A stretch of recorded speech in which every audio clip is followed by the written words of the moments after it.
Hello everyone, welcome to career fight. तो देखिए, अभी तक हमने जो एसबीआई क्लर्क को हम टारगेट करके मैथ पढ़ रहे हैं, इसमें अभी तक आपने देखा कि हमने बेसिक कर लिया, मिसिंग नंबर सीरीज कर लिया, रॉन्ग नंबर सीरीज कर लिया, क्वाड्रेटिक इक्वेशन कर लिया। तो लगभग 20 मार्क्स जो ये एग्जाम में आपके आएंगे ही, उनकी तैयारी हमने कर ली है। अब हमें आगे क्या करना है कि अब हम 3 चैप्टर पढ़ेंगे अरिथमेटिक का, जिसमें पहला परसेंटेज, फिर रेशियो, फिर एवरेज।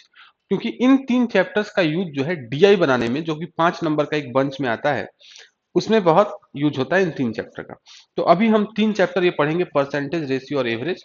और फिर हम क्या करेंगे कि डीआई पढ़ेंगे और उसके बाद अरिथमेटिक के बाकी चैप्टर्स पढ़ेंगे। तो इस तरह से हमारी तैयारी चलेगी। अब मैं आपको बता दूं कि जो ये अरिथमेटिक है, पूरे अरिथमेटिक का मोस्ट इंपॉर्टेंट चैप्टर अगर मैं आपसे कहूं तो परसेंटेज है। क्योंकि परसेंटेज एक ऐसा चैप्टर है जिसमें अगर आपकी अंडरस्टैंडिंग अच्छे से हो गई, आप उसको किस तरह से कंपटीशन एग्जाम में डील करना होता है समझ गए, तो ये आपको हर चैप्टर में फायदा करके देती है। कैसे? मान लीजिए प्रॉफिट एंड लॉस आप पढ़ेंगे तो वहां भी परसेंटेज का नाम आएगा कि 20% का प्रॉफिट हुआ, 30% का लॉस हुआ, तो परसेंटेज वहां भी है। आप सीआईएसआई पढ़ेंगे, सिंपल इंटरेस्ट कंपाउंड इंटरेस्ट, तो वहां भी आप सुनेंगे कि 8% का रेट ऑफ इंटरेस्ट है, तो परसेंटेज वहां भी है। आप टाइम एंड डिस्टेंस में जाएंगे तो कहेगा कि speed of train A is 30% more than train B, तो वहां भी परसेंटेज, हर जगह परसेंटेज है। तो इसलिए परसेंटेज बहुत एक इंपॉर्टेंट चैप्टर हो जाता है। तो इसलिए आइए इसको हम समझते हैं कि किस तरह से हमें इसमें पढ़ना है। आपको बस थोड़ा ध्यान रखना है। देखिए, इन 5 पॉइंट में हमें परसेंटेज पढ़ना है। सबसे पहले हम पढ़ेंगे मीनिंग, कि परसेंटेज का मीनिंग क्या है ना। परसेंटेज की मीनिंग क्या है, इसको अच्छे से समझेंगे। फिर हमारे पास है लैंग्वेज। परसेंटेज में बहुत सारा के मतलब 6 लैंग्वेज है एक्चुअली, मैं अगर आपसे कहूँ तो उन 6 लैंग्वेज पर आपका कमांड होना चाहिए। जब वो कहता है कि age of Ram is 30% less than Shyam, तो ये कैसे इसको डील करना होता है, राम का एज कितना माने और श्याम का कितना माने, है ना। तो इन सब चीजों को लैंग्वेज कहते हैं। परसेंटेज का 6 लैंग्वेज में आपको लिखवाऊंगा और वो बहुत काम आएगा आपके। परसेंटेज चैप्टर में भी काम आएगा और डीआई बनाते समय तो बहुत ज्यादा काम आएगा, बिल्कुल कंफ्यूजन आपको नहीं होगा। फिर क्या है? Successive percentage. सक्सेसिव का देखिए फॉर्मूला होता है, फिर उसका कुछ ट्रिक भी होता है, और सक्सेसिव का क्वेश्चन हमने देखा है कि एग्जाम में पूछा जाता है पॉपुलेशन पर बेस्ड करके, और इस तरह से हमने देखा है। तो इसलिए सक्सेसिव का फॉर्मूला, ट्रिक, ये सब सीखेंगे। सक्सेसिव मतलब कि एक के बाद एक, कि किसी सिटी का पॉपुलेशन पहले 10% बढ़ गया, फिर 20% इंक्रीज हो गया, तो लास्ट में कितना हो जाएगा, तो इसका ट्रिक टेक्निक है। और उसके बाद हम पढ़ेंगे कंसेप्ट बिल्डिंग क्वेश्चन। तो ये जब हमारा हो जाएगा तो ये थ्योरी है। उसके बाद कुछ कंसेप्ट बिल्डिंग क्वेश्चन हम देखेंगे आपके साथ, है ना, जो मतलब हर जिस जिस तरह के क्वेश्चन एग्जाम में पूछे गए हैं, उन सभी टाइप ऑफ क्वेश्चन पर मैं दो दो क्वेश्चन आपको करा दूंगा, कंसेप्ट बिल्डिंग। और फिर लास्ट में करेंगे पीवाईक्यू, मतलब प्रीवियस ईयर क्वेश्चन। तो लगभग 3-4 क्लास ये चल सकता है, लेकिन इसको अच्छे से हमें करना बहुत जरूरी है। तो इसलिए परसेंटेज, क्योंकि मैंने आपको कहा बहुत इंपॉर्टेंट चैप्टर है। तो आइए अब शुरू करते हैं, मीनिंग से बात हम लेके चलेंगे। अच्छा, एक बात और आप याद रखिएगा कि ये मैंने आपको बेसिक में लिखवाया था, परसेंटेज टू फ्रैक्शन वैल्यू। तो जब हम लैंग्वेज सीख रहे होंगे तो इसका भी थोड़ा सा यूज वहां पर आएगा। तो ये आपको अगर नहीं पता है तो स्क्रीनशॉट ले लीजिए, इसको मैं एक्सप्लेन भी कर दूंगा क्या है कैसे है। और इसमें थोड़ा सा हम लोग डिराइव करके भी इसको आज देखेंगे, तो इसमें बात आगे बढ़ाएंगे परसेंटेज पढ़ते समय। तो आप चाहें तो इसका स्क्रीनशॉट ले लीजिए,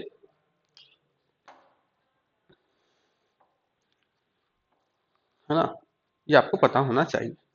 तो अब आइए शुरू करते हैं, देखते हैं मीनिंग क्या है। देखिएगा,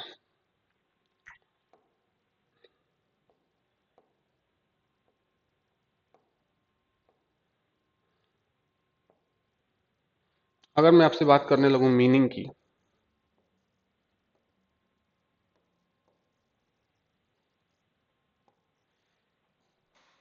तो जो हमारा मीनिंग है ये दो तरह से सामने आता है। जैसे अगर मान लीजिए आपसे कोई कहता है कि I will donate 30% of my property, मैं अपनी प्रॉपर्टी का 30% डोनेट कर दूंगा, तो इस बात से आप समझते क्या है ना, ये समझना बहुत जरूरी है। देखिए, अगर मैथ की भाषा में लिखेंगे तो लिखेंगे कि 30% ऑफ माई प्रॉपर्टी, और मान लीजिए प्रॉपर्टी हम अपने कन्वीनियंस के लिए थोड़ा कम मान लेते हैं, 5000।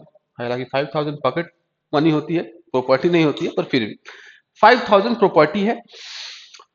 और वो कह रहा है कि 30% इसका डोनेट कर दूंगा, तो आप लिखेंगे 30% ऑफ 5000 ही इज गोइंग टू डोनेट, है ना, इतना वो डोनेट करने वाला है। अब इसमें आपको सिखाया जाता होगा, आपने 9th-10th में पढ़ा होगा कि परसेंटेज का साइन अगर हटता है तो नीचे 100 आता है। If you want to remove the percentage sign, नीचे क्या आ जाएगा 100, और ऑफ की जगह क्या होगा मल्टीप्लाई और 5000। फिर हम इसको सॉल्व करेंगे तो आ जाएगा कितना 1500, दो जीरो से दो जीरो कट जाएगा, फिर आ जाएगा 1500, यानी the person will donate 1500 rupees, है ना। अगर वो कह रहा है कि मैं अपनी प्रॉपर्टी का 30% डोनेट कर दूंगा, तो 30% ऑफ उसका प्रॉपर्टी जो भी होगा लिखेंगे, निकालेंगे फिर उसको तो इससे। अब मान लीजिए आपका एक छोटा भाई घर में है और उसने आपसे पूछ दिया कि बताइए कि परसेंटेज का साइन हटा तो बाई 100 क्यों आया, है ना। ये क्वेश्चन आ सकता है दिमाग में। तो आपको उसको समझाना होगा कि देखो यार, परसेंटेज का मतलब होता है 100 में किसी चीज का वैल्यू, यानी जब वो इंसान कहता है कि मैं 30% अपने प्रॉपर्टी का डोनेट कर दूंगा, इसका मतलब वो ये कहना चाहता है कि अगर उसके पास 100 रुपए होंगे तो वो कितना डोनेट कर देगा 30, यानी आउट ऑफ एवरी 100 रुपीज वो 30 निकाल के दे देगा, यही इसका मतलब है। 100 का उसके पास जितना भी प्रॉपर्टी है सबका 100 का नोट करा दीजिए, फिर उसमें 100 में से 30 निकाल के दे देना है, हर 100 में से 30 निकाल के दे देना है, ठीक है। तो 100 का 100 रुपीज होगा तो 30 रुपीज दे देगा। तो देखिए अगर इसको हम ऐसे लिखते हैं कि सिंस 100 में 30 देगा, इसलिए एक अगर रुपया उसके पास होगा तो कितना देगा, तो आप कहेंगे 30/100 देगा। ये यूनिटरी मेथड है, इसलिए अगर उसके पास 5000 होगा तो कितना देगा, है ना। 100 में 30 देगा तो एक रुपया में कितना देगा 30/100, और 5000 में कितना देगा तो 30/100 इंटू 5000। तो देखिए आप जो यहां देख रहे हैं और जो यहां देख रहे हैं दोनों सेम चीज है, और कैसे लैंग्वेज से इसका समझ कैसे आता है ये समझिए कि अगर परसेंटेज हटता है तो नीचे 100 आता है, तो क्यों आता है, तो इस तरह से आता है। ये क्या है यूनिटरी मेथड, आप जानते हैं। अगर लिखा हो कि 5 पेन का प्राइस है 50 रुपया, तो एक पेन का प्राइस कितना होगा 50/5। तो अब इसी तरह 10 पेन का प्राइस होगा तो इसमें मल्टीप्लाई कर देंगे 10 से। तो ये यूनिटरी मेथड है, आप जानते होंगे। यूनिटरी मेथड मतलब किसी चीज का वैल्यू 1 पे निकाल लेना, और ये तभी लगता है जब एक फिक्स रेट से बात होती है। रेट एक दर है, एक रेट है जिससे उसी रेट से काम होगा। जैसे 5 पेन का 50 रुपया प्राइस है तो एक फिक्स रेट होगा हर पेन का, तो एक पेन का निकलेगा कितना 50/5 10, मतलब इससे इसमें मल्टीप्लाई फिर इससे डिवाइड करते हैं। उसी तरह अगर 100 रुपीज में 30 रुपीज दे रहा है तो एक रेट हो गया कि हर 100 में 30 देगा, एक रेट है। तो एक रुपये में कितना देगा 30/100, तो 5000 में कितना देगा, जितना एक में दे रहा है उसमें 5000 से मल्टीप्लाई कर देंगे, है ना। तो ये होता है मीनिंग। लेकिन ये अभी हाफ मीनिंग हमने समझा, कंप्लीट मीनिंग नहीं समझा, क्योंकि ये हमने समझा कि परसेंटेज का साइन हटता है तो नीचे 100 क्यों आता है, ठीक है। अब हम समझेंगे कि परसेंटेज का साइन लगाना होता है तो फिर हम मल्टीप्लाई विथ 100 क्यों करते हैं, मल्टीप्लाई बाय 100 क्यों होता है। तो आइए समझते हैं मीनिंग का सेकंड पार्ट। मान लीजिए कि एक एग्जाम हुआ, 700 मार्क्स था फुल मार्क्स। फुल मार्क्स कितना था 700, और आपने जो मार्क्स ऑब्टेंड किया वो कितना हो गया 560। अब मैं आपसे पूछूं कि बताइए, आप बताइए कि आपका परसेंटेज मार्क्स कितना आया। तो इसमें हमको सिखाया जाता है कि फुल मार्क्स को नीचे रखिए, मतलब 700 को नीचे रखिए, आपका जो मार्क्स आया है उसको ऊपर रखिए, और फिर इंटू 100 कर दीजिए, क्योंकि इंटू 100 करने से परसेंटेज में नंबर निकल के आता है। तो ये आएगा कितना 80%, यानी आपका 80% मार्क्स है। दो जीरो से दो जीरो कैंसिल हो जाएगा, 7 से 80 टाइम कटेगा। अब इसी बात को अगर आपसे कोई पूछे कि इसका थोड़ा समझाइए कि क्यों परसेंटेज लगाने के लिए इंटू 100 क्यों किया गया, तो आप कहिए देखिए, परसेंटेज का मतलब ये है कि हर वैल्यू को 100 के टर्म्स में निकाल लेना, 100 में कितना। तो अगर देखिए 700 में किसी का 560 मार्क्स आया है,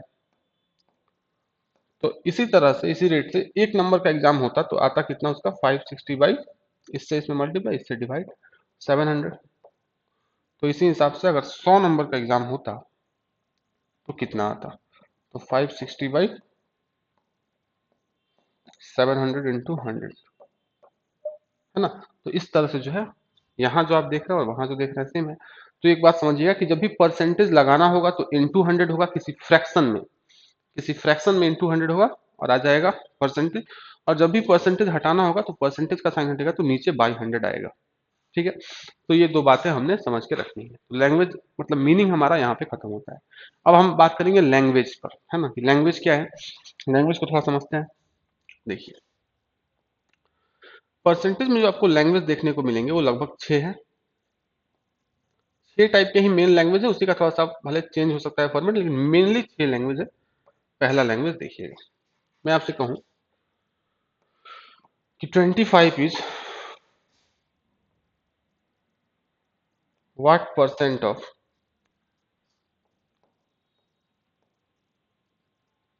50, है ना। तो ये पहला लैंग्वेज हो गया। इसको जो लैंग्वेज मैं आपको लिखवा रहा हूँ ये आप जरूर अपने कॉपी में एक बार लिख लीजिएगा, इससे आपको जरूर फायदा होगा। मैं हम लोग बिल्कुल बेसिक से शुरू कर रहे हैं, और परसेंटेज में इसलिए बेसिक से शुरू कर रहा हूँ, बिल्कुल बेसिक से, कि कोई कंफ्यूजन किसी को ना हो। जिन लोगों को ये सब चीजें आती होंगी वो थोड़ा सा स्किप कर सकते हैं, वो सीधे क्वेश्चन में तो हमसे मिल ले, है ना। क्वेश्चन बनाएंगे जो हम लोग प्रीवियस है तो वहां आप आके देख लीजिएगा, लेकिन ये सब बताना जरूरी है। 25 इज व्हाट परसेंट ऑफ 50। तो देखिए क्या करेंगे इसमें, आपको मैं बताऊंगा कि दो की वर्ड है, एक है ऑफ और एक है देन। THAN वाला, देन THEN वाला नहीं, है ना। तो ऑफ और देन जो है ये कीवर्ड है। तो आपको ये बात समझना है कि जब भी हमसे परसेंटेज वैल्यू पूछा जाएगा तो इसी तरह से लैंग्वेज में पूछा जाएगा कि 25 इज व्हाट परसेंट ऑफ 50। जैसे मान लीजिए बोल देगा कि राम का एज है 25 और श्याम का एज है 50, तो पूछेगा कि Ram age is what percent of Shyam age. तो राम का एज 25 हो गया, श्याम का एज 50 हो गया। तो वही बात वो पूछ रहा है कि 25 इज व्हाट परसेंट ऑफ 50, है ना। तो देखिए आपको याद क्या रखना है कि ऑफ के बाद या देन के जस्ट बाद ऑफ के जस्ट बाद या फिर देन के जस्ट बाद जो भी नंबर आएगा वो हमारा बेस बनेगा, वो नीचे रहेगा, उसी के रेफरेंस में बात होगी। और अगर 25 के बारे में पूछा जा रहा है तो 25 ऊपर रहेगा और फिर इंटू 100 करेंगे तो हमारा आंसर निकल के आएगा 50%, जो कि सही है, बिल्कुल सही है। क्यों? आप जानते हैं कि अगर पूछ रहा है 25 इज व्हाट परसेंट ऑफ 50, तो 50 का कितना परसेंट है 25, यही पूछा जा रहा है। तो आप जानते हैं कि 50 अगर पूरा है तो उसका 50%, 50 का 50% मतलब कितना, आधा। तो 50 का 50% यानी 25 होगा। तो वही बात है, तो इस तरह से निकालते हैं। तो ये बात आप समझिएगा कि ऑफ के या देन के जस्ट बाद जो आएगा उसका बेस बनेगा, जिसके बारे में पूछा जा रहा है वो ऊपर रहेगा, फिर इंटू 100 करेंगे तो परसेंटेज वैल्यू निकलेगा। तो ये हमारा पहला लैंग्वेज था जिसे आपको समझना था। ऑफ और देन कीवर्ड है। दूसरा लैंग्वेज देखिए, पूछेगा आपसे कि 30 इज हाउ मच परसेंट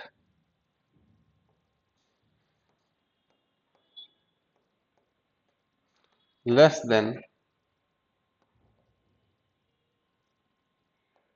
50। 30 जो है वो कितना परसेंट कम है 50 से, 30 is how much percent less than 50।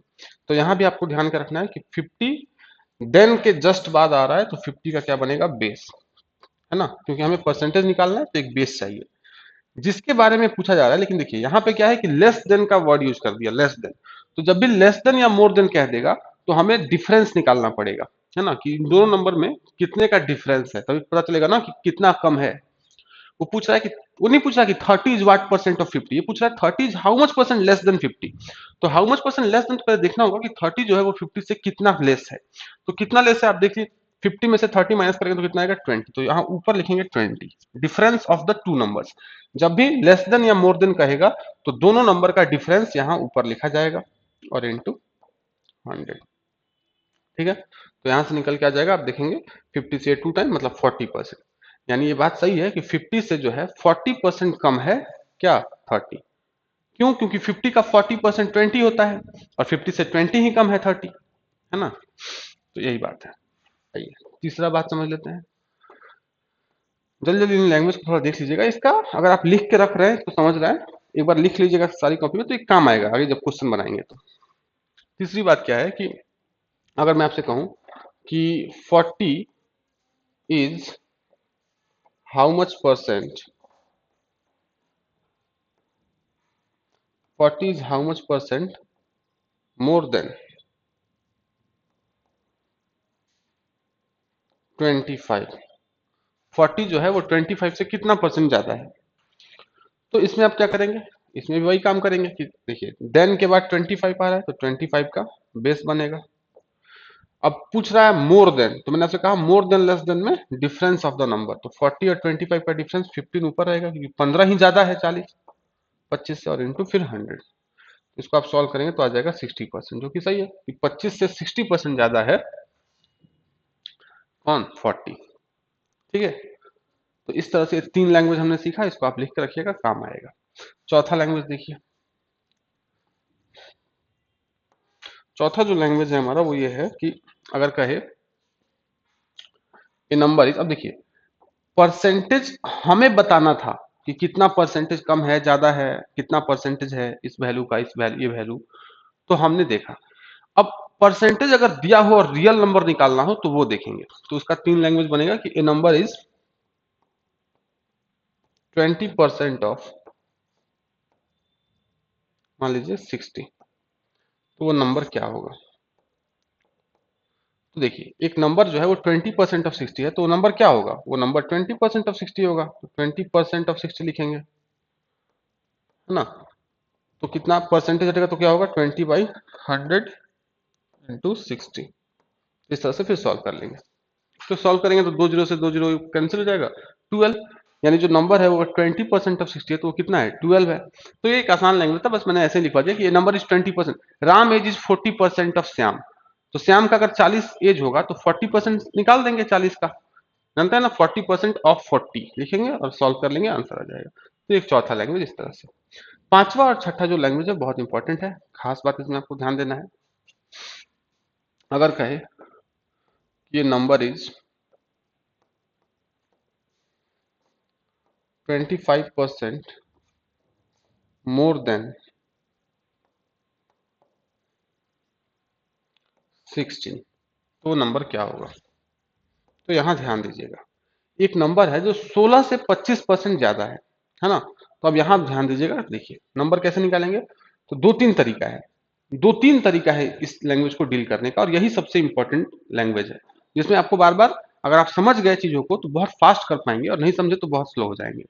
तो देखिएगा, ये नंबर इज 25% मोर देन 16, तो दो तीन तरीका है। पहले बेसिक तरीका है कि अगर 16 है नंबर, तो 16 से 25% ज्यादा है, यानी 16 तो है ही, इससे ज्यादा है मतलब प्लस करना पड़ेगा। क्या प्लस करना पड़ेगा?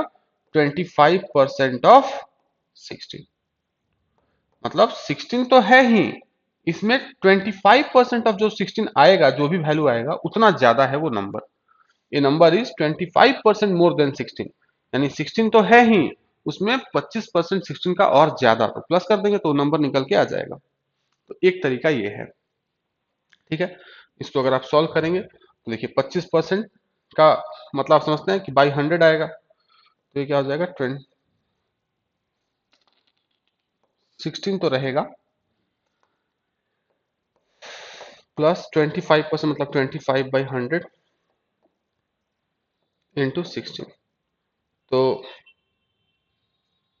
25 से ये 4 बार, और 4 से 16 4 बार, यानी 16 प्लस 4 20, यानी आंसर कितना होगा? 20। अब देखिए यही 20 निकालने का हमारे पास और भी तरीका है। तो पहले आप इस चीज को लिख लीजिएगा, मैं अभी इसको मिटा के दूसरा तरीका आपको दिखाना चाहूंगा। देखिएगा, एक बात समझिएगा, ये जो बात आपसे आपने कहने जा रहा हूँ ये बहुत इंपॉर्टेंट है। ये बात ये है कि कोई भी नंबर अपने आप का जो है 100% होता है। कोई भी नंबर अपने आप का कितना होता है? 100%। ये आपको समझ के रखना है। जैसे क्यों होता है ऐसा? मान लीजिए मैंने कहा 16, तो अगर मैं आपसे कहूं कि 16 का आप 100% निकालिए, हिंदी में लिखेंगे तो सीधा ऐसे लिखते हैं 16 का 100%, इंग्लिश में लिखेंगे तो लिखेंगे 100% ऑफ 16। दोनों का बात एक ही है, दोनों का मतलब भी एक ही है। तो यहाँ क्या होगा? परसेंटेज हटेगा तो नीचे 100 आएगा, और ये परसेंटेज हट जाएगा। यहाँ भी परसेंटेज हटेगा तो नीचे 100 आएगा। और जो मतलब होता है ऑफ का, वही मतलब होता है का भी। का मतलब मल्टीप्लिकेशन, या फिर ऑफ मतलब मल्टीप्लिकेशन। तो देखिए अल्टीमेटली ये हो जाएगा, ये परसेंटेज यहाँ से हट गया, यहाँ से भी हट गया। तो आप देखेंगे कि जो 100 100 तो कैंसिल हो जाएगा। तो 16 का 100% कितना आया? 16 ही आया, क्योंकि अब तो कुछ बचा नहीं है। 100 100 कैंसिल के 1 हो गया, तो 16 इंटू 1 16। यानी किसी भी नंबर का आप 100% निकालेंगे तो वही नंबर आ जाता है। यानी कोई भी नंबर अपने आप का कितना होता है? 100%। आपके पास अभी 2000 ही रुपया होगा तो वही अपने आप का 100% है। अब उसी में से आप 40% किसी को देंगे या 60% लेंगे उसी में से, तो वो जो आपके पास है, जो भी है एक नंबर, वो 100% होता है अपने आप का, है ना। 100% मतलब टोटल वैल्यू। तो 16 अगर एक नंबर है तो वो अपने आप का 100% है। अब इस बात को समझिए कि अगर ये बात है तो हम चाहे तो इसको ऐसे लिख सकते हैं। देखिए जरा, हम चाहें तो इसको ऐसे लिख सकते हैं कि चलो यार, इसको मैं लिख दूंगा 100% ऑफ 16, और प्लस ये तो है ही 25% ऑफ 16। अब आप क्या करिए कि 16 ले लीजिए कॉमन, तो क्या बचेगा? 100% प्लस 25% बचेगा ना। प्लस बीच में है तो प्लस रहेगा, और 16 दोनों में मल्टीप्लाई में है, ऑफ मतलब तो मल्टीप्लाई, तो कॉमन ले लिया। तो ये क्या हो जाएगा, अल्टीमेटली हो जाएगा ये 16 का 125% हो जाएगा ना ये। क्यों? क्योंकि 100 और 25 ऐड हो जाएगा तो 16 का 125%। तो अब मैं आपसे यही कहना चाहता हूं कि जब भी इस तरह का लैंग्वेज आए कि ये नंबर इज 25% मोर देन 16, तो आपको ऐसे सोचना है कि देखो यार, 16 अपने आप का 100% था, उसमें अगर 25% उसी का इंक्रीज हो गया तो वो चीज अपने आप का 100% तो था ही, 25% और बढ़ जाएगा तो अपने आप का 125% हो जाएगा। यानी 16 का 125% निकाल देंगे और आंसर आ जाएगा। तो 16 का 125% निकालना बहुत आसान है, 16 इंटू 125% लिखेंगे, परसेंट हटेगा नीचे 100 आएगा, सॉल्व कर लेंगे तो 20 आ जाएगा, है ना। तो एक चीज ये समझ के रखिएगा कि जब मैं आपसे कहूं कि Ram age is 30% more than Shyam and Shyam age is 40, इसका मतलब कि श्याम का एज 40 है और उससे 30% ज्यादा है राम। तो 40 अपने आप का 100% है ना, कोई भी वैल्यू अपने आप का 100% होता है, और उसी से अगर 30% ज्यादा यानी 40 का 100% तो वो है ही, 30% और ज्यादा हो जाएगा तो 40 का 130% राम का एज होगा। तो 40 का 130% निकालेंगे, 130% ऑफ 40 निकालेंगे, आ जाएगा आंसर राम का। तो ये लैंग्वेज था पांचवा, बहुत इंपॉर्टेंट। एक और चीज कर सकते हैं जो सबसे ज्यादा इंपॉर्टेंट है, वो देखिएगा। वो क्या है कि आप परसेंटेज टू फ्रैक्शन वैल्यू को यूज कर सकते हैं। अगर आप परसेंटेज टू फ्रैक्शन वैल्यू को समझने लगे हैं तो उसका यूज करके आपको बहुत फायदा होगा। जैसे देखिए, हमने बेसिक में भी थोड़ी सी बात की थी, यहाँ पर है हमारा परसेंटेज टू फ्रैक्शन वैल्यू। तो आप देखेंगे 25% का फ्रैक्शन कितना होता है, 1/4। तो मैंने आपसे कहा है कि आपको 1/20 तक तो याद होना ही चाहिए। तो अगर आपको 1/20 तक याद होगा तो आप इस बात को समझेंगे कि 25% का फ्रैक्शन कितना होता है, 1/4। तो आप यहाँ लिख लीजिए 25% मतलब होता है 1/4, है ना। तो इसका मतलब यह है कि अगर नंबर जो है लिख रहा है ए नंबर इज 25% मोर देन 16, तो नंबर क्या होगा, तो 16 लिखिए, इंटू लिखिए, और ये समझिए कि 4 में 1 का इंक्रीज है। अगर मोर बोला है 25% मोर, तो इसका मतलब यह है कि 25% मोर का मतलब है 100 में 25 का इंक्रीज। उसी बात को हम फ्रैक्शन में लिख सकते हैं कि 1/4 का फ्रैक्शन है, यानी 4 में 1 का इंक्रीज। तो हम इस नंबर में मल्टीप्लाई कर देंगे 5/4 से, यानी 4 में 1 इंक्रीज होगा तो 5 हो जाएगा, तो 4 प्लस 1 5/4 से मल्टीप्लाई करेंगे तो एक ही बार में आंसर आ जाएगा 20। ये कैसे आ रहा है देखिए, ये कुछ हमने बहुत रॉकेट साइंस नहीं किया है, समझ लीजिए चीजों को एक बार अच्छे से, फिर अब ज्यादा दिक्कत नहीं होगा। देखिए हमने जो किया वो बस इतना ही किया कि मैंने आपको लिखा था बेसिक में कि 16 प्लस 25% ऑफ 60 है ये 16, है ना। तो मैंने आपसे कहा कि इसको 100% लिख सकते हैं। तो अगर इसको 100% लिखे या ना लिखे, हम क्या करें, 16 कॉमन ले लें, तो क्या बचेगा, 1 प्लस 25%, और 25% का मतलब कितना होता है, 1/4 हम जानते हैं ना।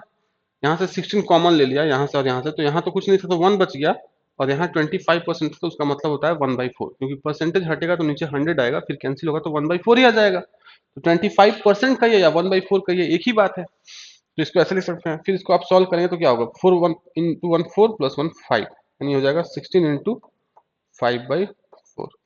तो इतना सब ना करके आप सीधे ये समझिएगा कि अगर कहेगा कि नंबर इज 25% मोर देन 16, तो आप 16 में किससे मल्टीप्लाई करेंगे, 4 प्लस 1, क्योंकि 25% का फ्रैक्शन 1/4 होता है, तो 4 प्लस 1 5/4 से मल्टीप्लाई कर देंगे तो आंसर आ जाएगा। इसमें मैं इतना बात इसलिए कर रहा हूँ कि ये जो चीज समझ लेगा ना, जो लोग ये बात समझ जाएंगे कि हाँ परसेंटेज टू फ्रैक्शन क्या है, कि कंपटीशन का तैयारी कर रहे हैं हम लोग, तो एसबीआई क्लर्क में बहुत सारा ऐसा क्वेश्चन आएगा जिसमें आप जो लोग ये समझते हैं चीजों को बहुत फास्ट कर लेंगे, और जो नहीं समझते हैं वो नहीं कर पाएंगे। जैसे मैं भी आपको एग्जाम्पल एक दिखा देता हूँ। मान लीजिए मैं कहूँ, अब ये 5 लैंग्वेज का ही चल रहा है कि ये नंबर इज 16 2/3% मोर देन 64, ठीक है। 64 छोड़िए, आप एक कुछ और नंबर ले लीजिए, एक नंबर आप ले लीजिए यहाँ 42, ठीक है। अब इसी चीज को अगर सॉल्व करना हो तो जिसको नहीं पता है ना वो बहुत इसमें टाइम लगा देगा, लेकिन जिसको पता है कि देखो यार 16 2/3% का मतलब होता है कुछ ज्यादा नहीं होता है, इसको हमको याद हमने करके रखा है 1/6। और वो कह रहा है कि मोर देन, तो मोर देन मतलब 6 में 1 का इंक्रीज है ना, 100 में 16 2/3 का इंक्रीज है या फिर 6 में 1 का इंक्रीज है, तो हम 42 में किससे मल्टीप्लाई कर देंगे, हम 42 में मल्टीप्लाई करेंगे 6 में 1 ऐड कर देंगे तो 7/6 से, तो हमारा एक ही बार में आंसर आ जाएगा। तो ये जो चीज समझते हैं वो लोग आगे जाएंगे, फास्ट करेंगे। और जो लोग नहीं समझते हैं वो 16 2/3% निकालेंगे 42 का, फिर उसको 42 में ऐड करेंगे, बहुत टाइम लगा देंगे। तो ये चीज आपको समझ के रखना है कि जब भी ऐसा कहे नंबर इज इतना परसेंट मोर देन, तो इसका फ्रैक्शन बना लीजिए और फिर यहाँ से ऐड करके देख लीजिए। और जो बेसिक का दो तरीका है वो भी हमने देख लिया है कि आप ये भी सोच सकते हैं कि 100% अपने आप का है, फिर उसमें इतना इंक्रीज तो अपने आप का, जैसे 20% का इंक्रीज तो अपने आप का 120% हो जाएगा वो नंबर। तो ये बात है। और एक सिक्स्थ लैंग्वेज है, सेम कहानी, ये नंबर इज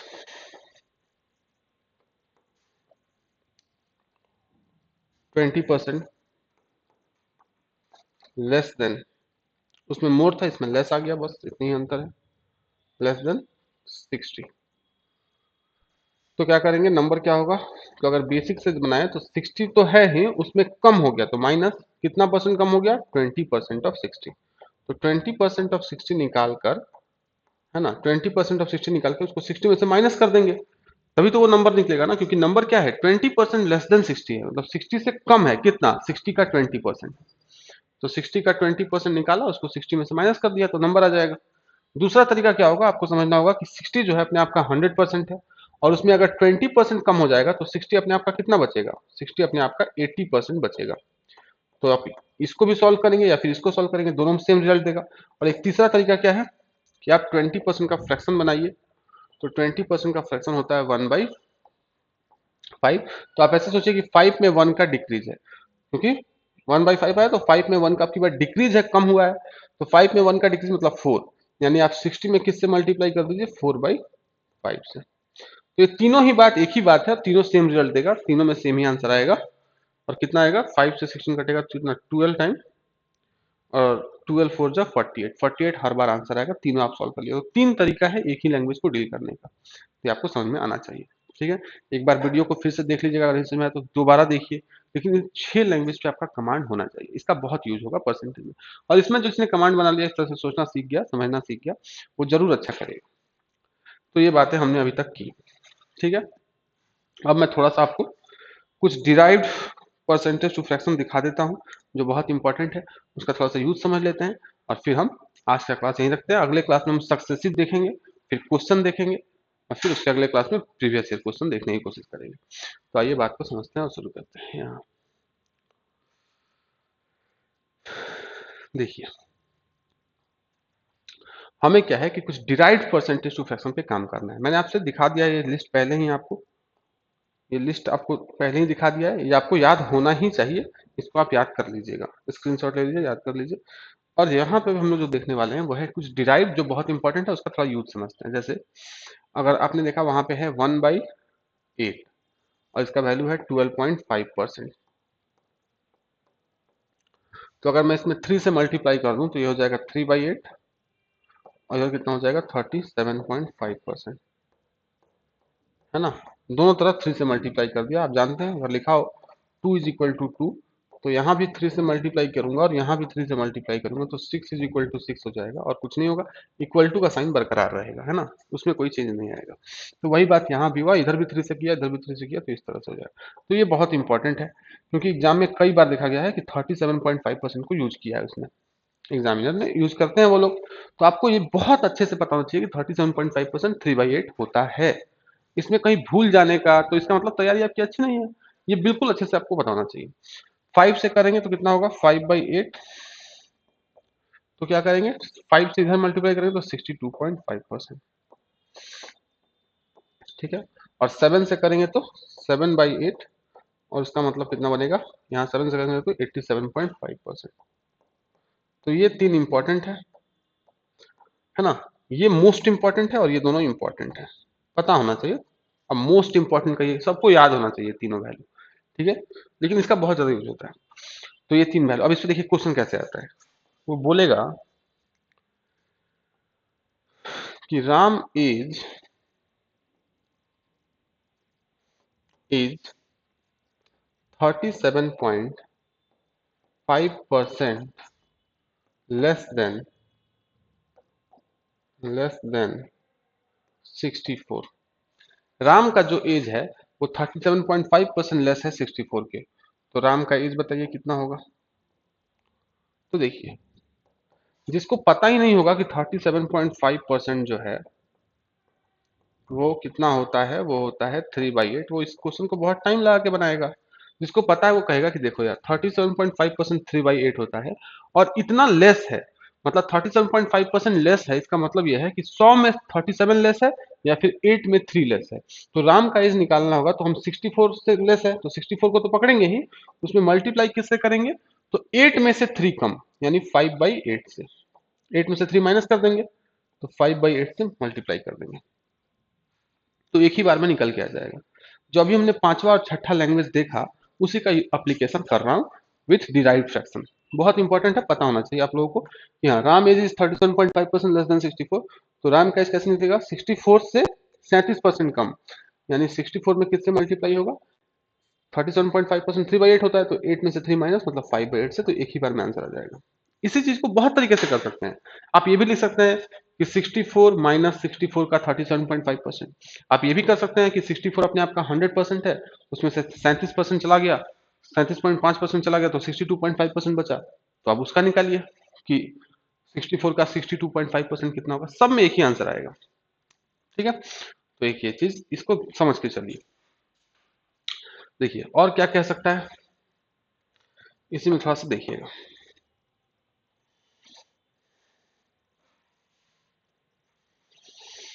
परसेंटेज की जो बहुत क्रूशियल बातें यहाँ पे भी चल रही हैं, यही सब मेन है, क्वेश्चन बना लेना मेन नहीं है, जो ये सब समझ लेगा वो बहुत अच्छे से क्वेश्चन तो बनाएगा ही। अब मान लीजिए इसको अगर ऐसा कह दे कि Ram age is 37.5% less than 64, ना कह के कह दे आपसे श्याम, यहाँ लिख देता हूँ श्याम, है ना, and the sum of their as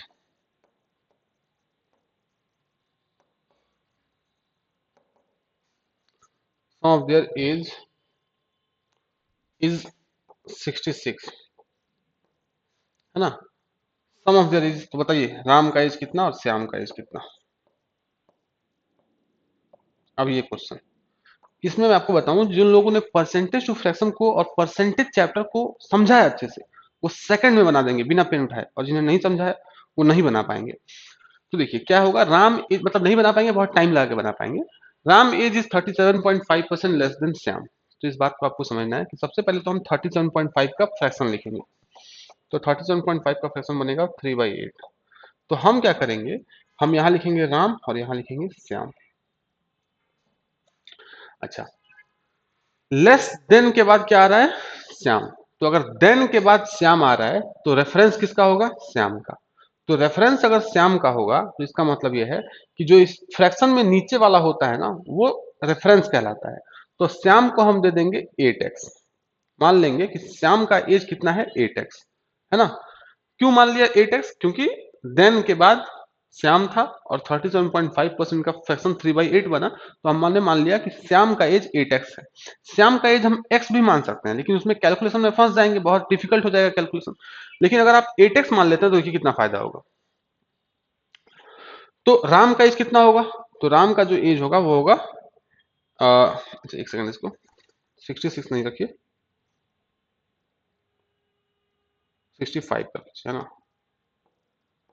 देखिए तो राम का एज कैसे निकलेगा, तो अब देखिए राम का एज कैसे निकलेगा, हम इस तरह समझेंगे कि अगर 8x है श्याम का एज और उससे 37.5% लेस है राम, तो इसका मतलब यह है कि हमें पता है कि 8x में किससे मल्टीप्लाई करना पड़ेगा, 37.5% मतलब 3/8, मतलब 8 में से 3 माइनस करके किससे मल्टीप्लाई करना होगा, 5/8 से।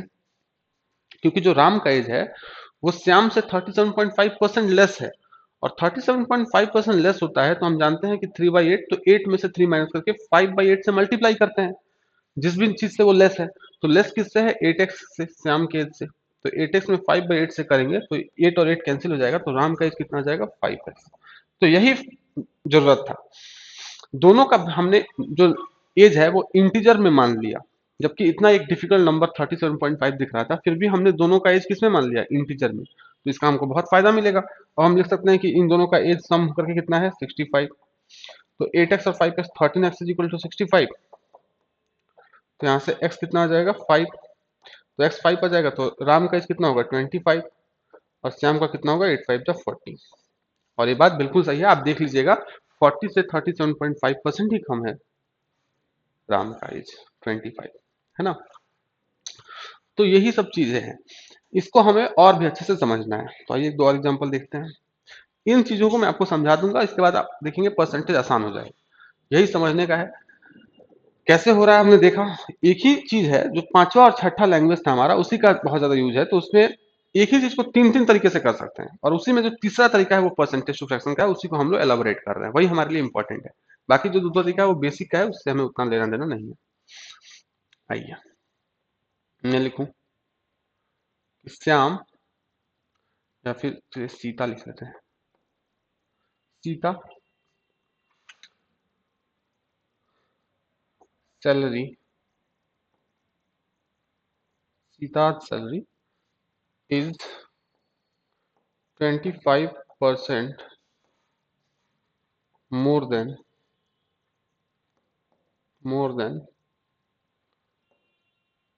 20,000। सीता का जो सैलरी है वो 25% ज्यादा है 20,000 से। तो सीता का सैलरी क्या होगा, सैलरी क्या होगा बताइए। जो सीता का सैलरी होगा वो कितना होगा। तो आपको इसको ऐसे डील करना है, दो तीन तरीका है डील करने का। एक तो ये कि 20,000 अपने आप का 100% है, उसमें अगर 25% ज्यादा है कोई चीज, तो 20,000 का 125% निकाल देंगे तो आंसर आ जाएगा। यानी आप ये लिख सकते हैं कि 20,000 का 125% का मतलब मल्टीप्लाई होता है, ऑफ लिखिए या फिर का लिखिए इस तरह से, 20,000 का 125%। या फिर दूसरा आप क्या कर सकते हैं, आप 25% का फ्रैक्शन बनाइए, है ना। तो ये होता है 1/4। तो 4 में 1 का इंक्रीज, यानी 5/4 से मल्टीप्लाई करना है आपको। तो देखिए 20,000 लिखिए और इसमें 5/4 से मल्टीप्लाई कर दीजिए। एक ही बात है, एक ही बात है, क्योंकि ये परसेंटेज हटेगा तो नीचे यहाँ भी 100 आएगा, और कैंसिल होगा तो 5/4 आ जाएगा। और यहाँ भी तो परसेंटेज टू फ्रैक्शन से भी आप डील कर सकते हैं और नॉर्मली भी डील कर सकते हैं। तो परसेंटेज टू फ्रैक्शन वाला लेकिन आपको खास करके याद होना चाहिए। तो अब हम लोग क्या करेंगे, आज के लिए इतना रखते हैं। हमने मीनिंग समझ लिया, हमने लैंग्वेज थोड़ा सा समझा। आपको मैं यही कहूंगा, सलाह दूंगा कि आप परसेंटेज टू फ्रैक्शन अच्छे से याद करिए, बहुत अच्छे से, और जो 1 से लेके 1/20 तक है उसको अच्छे से याद कीजिए। डिराइव्ड मैंने आपको थोड़ा सा ये जो तीन बताया, और भी कुछ बता दूंगा, मैंने शायद बेसिक में बताया भी था आप लोगों को। नहीं तो फिर एक बार अगले क्लास में थोड़ा सा और डिराइव्ड का देख लेंगे, और फिर हम लोग सक्सेसिव देख लेंगे, और उसके अगले क्लास से क्वेश्चन बनाएंगे। तो अभी एक क्लास आपको और इसमें देखना है। परसेंटेज चूंकि इंपॉर्टेंट है तो हम लोग जल्दीबाजी नहीं करेंगे, आराम आराम से जो भी चीजें समझनी है, ये सब मैं अभी आपको इसमें बहुत सारा और क्वेश्चन कराऊंगा। ऐसा नहीं कि मैं इतने पे ही छोड़ दूंगा, जब तक आप बहुत कॉन्फिडेंट इसमें नहीं हो जाएंगे तब तक हम इसको करेंगे। लेकिन आप थोड़ा सा खुद से भी कोशिश करिएगा कि कैसे हो रहा है। मैंने बेसिक आपको कराया, वीडियो को एक दो बार फिर से देखिए और समझने की कोशिश करिए, और फिर हम लोग अगले क्लास में आपसे मिलते हैं परसेंटेज का सेकंड पार्ट लेकर। Thank you.